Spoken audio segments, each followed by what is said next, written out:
What up, everybody? Welcome to another episode of Ask Paul, the podcast that answers your questions that are submitted via our online portal at paulabernathy.com, where you can get your questions, not only just the National Electrical Code, but any question in electrical in general. We will seek out the answer, or I will provide it via email or in a podcast like today's podcast. So share it with your friends, share it on the job site. Again, Ask Paul is a location where you can get your questions answered. You can get reliable answers to your questions. And we're happy to be able to provide this service, sponsored by Electrical Code Academy Incorporated, your one-stop shop for all electrical training, grounding and bonding, residential, commercial. If you want to do a deep dive in residential, a deep dive in commercial, you want to understand grounding and bonding, maybe you're studying for an electrical exam, we have the best electrical exam preparation program on the planet. It's our Fast Tracks program for exam preparation. And check that out over on electricalcodeacademy.com, .net, or .org. It doesn't matter. If you're looking for just electrical exam prep, you can also get there by going to masterthenec.com, and it'll take you right there as well. So many ways to get to us for that education, and it is affordable. You get a year's access to everything, a lot of graphics, a lot of competency reviews, testing your knowledge. It is a fundamental method. So our Fast Tracks is a process. Now, we are applying the Fast Tracks to all of our programs. So it's Fast Tracks Exam Prep, Fast Tracks Residential Wiring, Fast Tracks Commercial Wiring, Fast Tracks Grounding and Bond. It's the concept that we use in order to teach you in the methodology that we follow that not only helps you learn it, but also helps you retain the information. And that's what I'm all about, okay? There's a lot of fly-by-nights out there. There's a lot of people getting into the electrical education business that might not have 5, 6, or 7 years of experience, yet they're educating people. And it's a little scary because when you go to YouTubes, you go to the TikToks, you go to the Instagrams, and you hear some of this stuff. It is okay for somebody to sound really good in 3 minutes or less, but it's the breadth of their product that you have to worry about. Okay. So again, I always question your source, validate it, quantify it, look for people who have been teaching this for a long time, and then you can put your trust in what they teach you. But again, Ask Paul is a way for you to ask questions directly to me for free via the portal. Go to paulabernathy.com and submit your questions. So today's question that comes to us is from, and obviously, as always, I don't give names, but it was asking a very specific question for, I would assume, one of their types of installations. So we're going to answer the question. The question said, can you use EMT as a support for tray cable? Okay, so that's the first question that we have today. And so they're asking, if I were to put EMT up and now I'm putting up tray cable, can I support the tray cable? I would assume strapping it to the EMT. I'm assuming that's what they're talking about. So this is a little bigger picture than the question that's really being asked, right? So we kind of got to get a little deeper in the application. All right. Okay.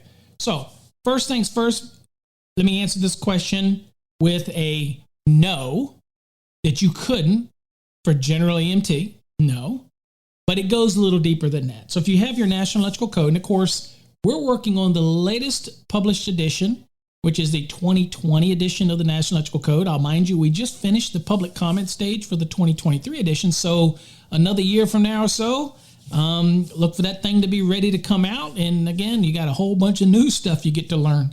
But right now we're in the 2020 edition of the NEC. So if you got your code book handy, we're going to go look first at the easiest part of this to tackle. And that is because he's asking, or he or she's asking about a wiring method, and he's asking about it to be used as a support. Then we want to make sure that in our mind, we're thinking Article 300, because we're talking about general requirements for wiring methods and materials. We haven't yet gone specific into anything like EMTs or whatnot, because again, it's pretty straightforward. Securing and supporting requirements of EMT, all that stuff is pretty straightforward. but we're talking about something to do with raceways and supporting and whatnot. So we're going to be in Article 300, but more specifically, what I want you folks to turn to is 300.11C as in Charlie. Now, what this reads, C reads, raceways used as means of support. So to answer the question more directly, he or she is wanting to know, can I support tray cable from EMT? Okay. Well, no is the answer. Okay. So if you're here for the short and sweet part of it, no. And then somebody would say, well, wait a minute. Let's read the code first and then we can make a determination. I'll say, okay, let's do that before. But I'm going to tell you, for those that say that I talk too much or ramble, the answer is no. And if that's all you need, go with it. But I get deeper, as you know. And we got another question to answer tonight, but I want to answer this one. So what does it say under 300.11C? I'm going to read it and we will relate it, and then I will go even deeper into a deep dive. If you have your code books, it's on page 145 of the softbound edition of the 2020 edition of the National Electrical Code. And 300.11C says raceways used as means of support, because that's what he's really asking. It says raceways shall be used only as a means of support for other raceways, cables, or non-electrical equipment under any of the following conditions. So the door is not shut just yet. It's not shut yet. Number one, it says where the raceway or means of support is identified as a means of support. Now, in this case, EMT would not be listed as a means of support. Okay, it's a wiring method covered in Chapter 3 of the National Electrical Code, designed to put conductors in it. Okay, and it has its own securing and supporting requirements that have to be followed, right? So we have these rules that we have to meet, right? But it's not listed to be a supporting component for other raceways. And all you got to do is go to Article 358 and look under EMT and see that this is a wiring method. It's not really evaluated. And it's not to say that some manufacturer out there couldn't come up with an EMT and say that it's identified as a means of support. Now, it is okay as a means of support for things like LBs with no devices and things like that. But you have certain rules and securing that you have to follow. It's not really what's asking here. Okay. It's not designed for this raceway to support another cable or another raceway. So that would be out of for that one. Number two says where the raceway contains power supply conductors or electrically controlled equipment and is used to support Class 2 circuits, conductors, or cables that are solely for the purpose of connection to the equipment control circuits. So this is a case where the power conductors are inside the raceway, and on the outside, you're holding a Class 2. It's going to a piece of equipment that not only the power is going to it as well, but you take the Class 2 with it, to it, and it's running on the surface, and then just strapping it to the surface. So this allows you to do that under this. But the key is it's the EMT that's going to the actual piece of equipment, and the Class 2 control is also going to that piece of equipment. Okay. All right. So that's when that is okay. So it can support that Class 2. That's usually just a small Class 2 cable, not a real weight concern. Happens all the time. This is also very frequently done out at HVA systems where the control wire goes down to the unit. They strap it to the LFMC or whatnot. That's okay. We're not going to have any problems with that. That's not what we're asking here, though. So number 3 says where the raceway is used to support boxes or conduit bodies in accordance with 314.23, and that's kind of what I was alluding to earlier, or to support luminaires in accordance with 410.36E. So there are some allowances, okay, for that raceway to support other boxes, conduit bodies, even luminaires, as long as you follow the rules. Again, nothing in this is talking about tray cable, by the way. Okay, so there's nothing in 300.11C that supports an EMT, for example, which is a raceway, supporting another cable assembly. Secondly, it also goes back to the tray cable. tray cable itself also, and this kind of goes into a deep dive for the listener who was asking this question. Tray cable can only run in certain ways. Now, once you come into a building, tray cable has to be either in a raceway itself or in a cable tray. Now, if it's direct bury rated, you can direct bury it outside. And if you have a messenger, which is an independently supported system between, let's say, multiple buildings, where you have maybe a cable line run between the buildings, and you're going to run tray cable between the buildings, and it's lashed in a way that it supports the weight, then that's a messenger. All of those are covered, and all of those are addressed in the allowances for use with tray cable. And so if you were to go in the National Electrical Code and you want to look about all the nuances with tray cable, then you would go to 336.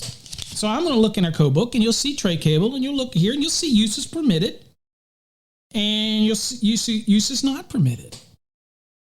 But you're not allowed to run tray cable in a building exposed. Now, you can run the Encore Wires hybrid cable, which is, it's a TC cable, but it's also an SCR when it's inside of a building. And that is very unique. So if you're looking for something like that, that's Encore Wires hybrid cable. I happen to be the patent holder of that product, but that is only available through Encore Wire. But it's not being used as tray cable when it's in the building. Now, it still can't be secured to the EMT, because that's not what the EMT is identified for, right? You'd have to have your own separate supports. But I like to dig deep, because I want people to know that even though on the surface we're identifying that the Raceway, the EMT, is not designed to support the tray cable or any other cable system by that fact, I also dig deeper and let you know that, well, you'd still have a problem with the tray cable itself being run inside of the building in the nature that you're discussing, right?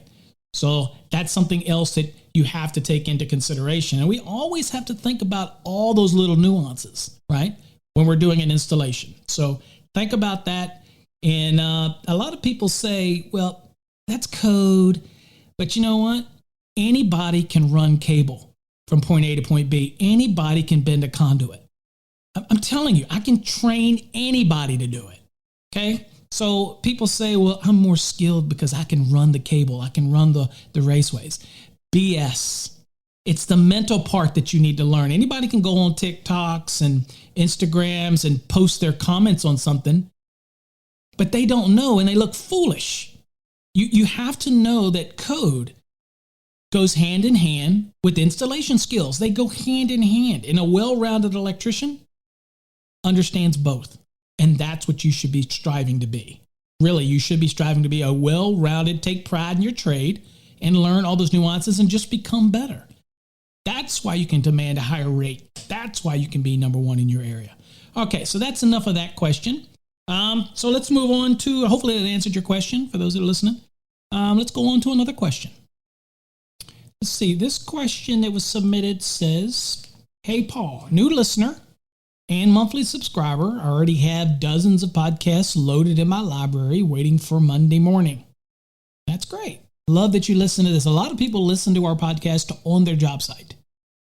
So again, it's whether you listen to the Ask Pauls or you listen to the Code in 5 that we've done, there's a bunch of different podcasts that are available. And there's a lot of exclusive ones as well over on our monthly membership that this submitter was referring to that are exclusive. And a lot of videos over there too that aren't available to the public because we don't share a lot of videos anymore on our YouTube channel. We have them for our exclusive membership.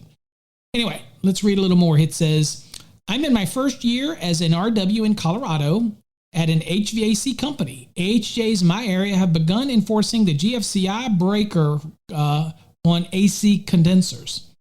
This is troublesome for two reasons. AC condensers don't require grounded conductors, and for at least LG MIniSplits, but I suspect more than just what my company carries, they will not hold a GFCI breaker for longer than a few minutes of running. It trips over and over. We as an HVAC company are being jammed up installing very expensive breakers that often nuisance trip and won't hold. If the NEC is the NEC panels aware of this issue? And what can I do if the only solution my inexperience sees is a violation of the NEC. By replacing the breakers so that our customer's $20,000 HVAC system, or higher, I should say, 20,000 plus, will operate. And also, am I understanding how GFCI breakers work, or is an ungrounded conductor legitimate, not needed for them to be installed as listed? Okay, couple things in here. Then we're going to try to pick these things apart so that this submitter understands what we're talking about, because there's a lot of little pieces in here. I'm going to do this by answering the last sentence first, the last question. And that was, am I misunderstanding how GFCI breakers work, or is an ungrounded conductor legitimately not needed? Okay, first of all, your system would not work if you didn't have ungrounded conductors. Your hot conductors are your ungrounded conductors. So I'm assuming you've got 240 volt applications, and I'm assuming if that's the case, then your two hots, your line 1, your line 2, those are called ungrounded conductors, okay? So it might be just a little confusion with your terminologies, but obviously you need ungrounded conductors or nothing would work. And those are the ones that your current travel on. That is generally, with not talking about the grounded conductor, we're talking about the hots, if you will. That's what your power is going to travel on. That's your blacks, your reds, that type of scenario in your, let's say, a 12240 application. Okay, so terminologies, again, ungrounded conductors are your hot conductors, and they are legitimately needed or something wouldn't run. So we've answered that part. So that's out of the way. That's just a little lesson to make sure that we understand that there's a difference. There's grounded conductors, there's ungrounded conductors, things like that. Okay, all right. So now let's address, before we address the AC condenser issue, which is just a cost issue, let's address those LG MIniSplits. Now imagine it's not just the LGs, it's probably the other manufacturers that make these MIniSplits, because they make them under a certain UL standard, and I don't know what that standard is. But what has come to light recently is that they have a certain level of leakage current that affects these GFCI devices. Now remember, the GFCI device here is just doing its job. It's detecting leaking current, a level of leakage current that's in excess of what is permitted by that GFCI device. Now, ironically, the industry that produces these should be testing for leakage current. We have appliance standards for leakage current. Obviously, it leaks way more than acceptable. So the first thing is the MIniSplit industry needs to get their act together, because I'm guessing up until this rule that came into the 2020 National Electrical Code, and that is 210.8, and we're looking at F, which deals with outdoor outlets, okay? And again, remember, we're not talking receptacle. That's a device. It goes in an outlet. We're talking about, for example, outside air conditioning unit, and you come out of it, you have a disconnect, which is a device, and then it goes down to the air conditioning unit, and it goes into a compartment. That is the outlet portion. Okay, now whether you argue the semantics of whether the outlet is up at the disconnect, which by definition of a disconnect means it says it's a device and not an outlet, or if you go through the semantics of what outlets mean, there's an outlet involved in this circuit. Okay, so we can get that straight. And it's going to be there whether or not it's these MIniSplits or it's say an outdoor air conditioning unit for a normal HVAC system. You've got an outlet involved in this. So it has to be GFCI protected in accordance with 210.8F of the 2020 edition of the National Electrical Code. Now, because of this, people that were doing the MIniSplits were being forced to obviously put them on GFCI, which they haven't been forced to do before. And now what has happened is that they're causing the GFCIs not to hold.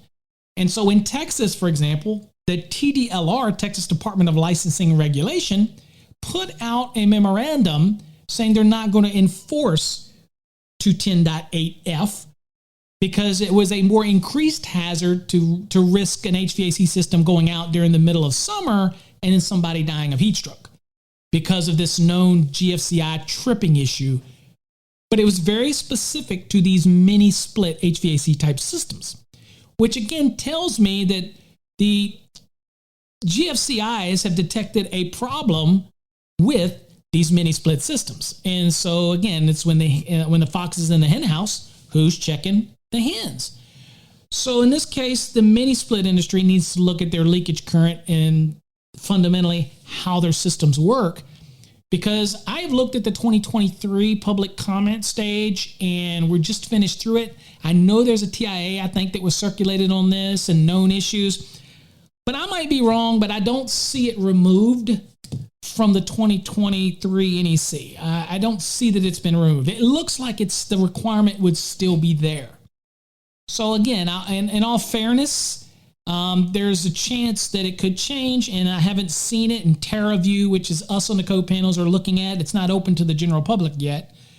Maybe I just don't see it yet, or maybe it's not been updated yet, or that code panel hadn't met yet, which they would have met by now. Anyway, the problem is with the MIniSplit. It's not with the GFCI. Okay? Now, I understand electricians get put in a position, they're like, well, what in the heck am I supposed to do? Well, if you have a good argument and this sounds like this is repeatable, then you would show this to the AHJ, and I'm sure the AHJ would say, look, we didn't require GFCI on this up to this point, and this is a known issue, and now you can pull up a document from states like Texas or whatever and show them. They're probably going to say, look, that's fine. I'll let you go to a standard breaker, be fine. But the code is the code. So you should at least put in what's required by the code first, and then if it's tripping, document it, videotape it, present it to your HJ and say, what am I supposed to do? And then I think they'll let you have some alternatives. But really, this is the MIniSplit industry. They need to fix their issue, right? This is their issue of incompatibility, leakage current beyond what's acceptable. Now, most GFCIs, Class A's, ones we're talking about for protection of persons, they have a value of, we call it 5 milliamps, but basically, if you read the code, they're designed not to go off 4 milliamps or less, but they are designed to function at 6 milliamps or greater. Now, these milliamps are far greater than what the appliance standard is of leakage current, which is why the typical devices do not cause GFCIs to trip. Even things like sump pumps and whatnot. Now, when you get an old refrigerator and you wonder why that trips them, it's because it is leaking current. Maybe the windings are going bad or something's leaking in the return path. And what happens is the GFCIs detect that. Again, that's an appliance issue, not a GFCI issue. So when we say nuisance tripping, things about GFCIs, typically there's a reason that causes these things to trip. Okay? So to answer that question, again, do what I suggested, work with your HJ, document it, okay, and you should be on some solid ground. When it comes to the normal AC condensers and the normal air conditioning systems, there are plenty of them that are installed out there on GFCIs now that work perfectly fine. Now, your question is, you said that the AC condensers doesn't require a grounded conductor. All right, so in an outdoor air conditioning system, it's a 240 volt system. It's not a 120 240 volt. Now, for a GFCI to function on a 120 240 volt application, you do need the grounded conductor. But when it's a pure 240 volt, you don't need it on the load side of the GFCI device. Now, you will have the pigtail on the GFCI device in the panel. That will connect over to the grounded terminal bus. That allows the electronics to function in the actual GFCI device. But downstream, not going to be an issue if there's no 120 volts that are necessary, right? Because no neutral was needed in those applications. So you don't have situations where you always have a neutral, but that does not mean that the GFCI device will not function, because it will.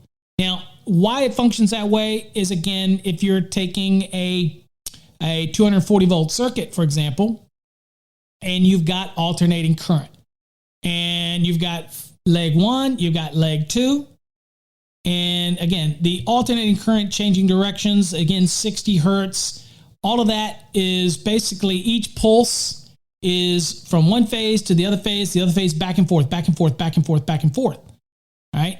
And it's doing it through these hot wires. If there's leakage current back, it's still going to be going through the device, and it can detect any leakage in the return path between those phases, and it will function. Now, if there is a need for a neutral at whatever the piece of equipment is on the load side for a 120 240, then it will be necessary for you to have that neutral conductor, obviously, to achieve 120 240, so that's irrelevant. You're going to need the neutral there anyway for it to function. But a GFCI that's a 240 volt GFCI will function without a neutral on the load side. If it's not needed, it's not necessary. But if it comes with a pigtail, obviously you're going to connect that to the grounded terminal bus and it should function without a problem. Not an issue. Okay. So hopefully that answers your question on that. But again, you still have to take that Piggly Wiggly, if that's the breaker you have, and it still has to be connected over to the grounded terminal bus in your panel. Why? Because you still have electronics and it's still going to be sensing the current as it moves back and forth on each leg of that breaker. So again, not required to have the neutral in your case for that outside air condensing unit. That's true. But it's a GFCI device still can be utilized there and you can achieve that protection that you need. Okay. All right. Also, you're still going to have an equipment grounding conductor regardless of having a neutral there. So again, it's you're still going to have some protection that's there. Okay. All right. So hopefully I answered that question for you. Let's see. Let me look at the question again and see if there's anything else in there. Nope. I believe I answered all those questions when it comes to that one. So hopefully you got something out of that. That's a very common question that gets asked now with this mini split issues that are popping up everywhere. And if something changes in the code and they remove 210.8F for any reason, we'll be the first to let you know, as always. So before I go on this episode of Ask Paul, I do want to let you know about something special that's coming up. And it might have already come, depending on when you listen to this, is that we're having a special grounding and bonding 12-hour webinar series. That's 4 nights at 3 hours each night. It's the 2nd and 4th Tuesday of November and December here in 2021. But of course, you can also listen to it at a later date if you're a member of our monthly subscriber program over on electricalcodeacademy.net. It's only $9.99 a month.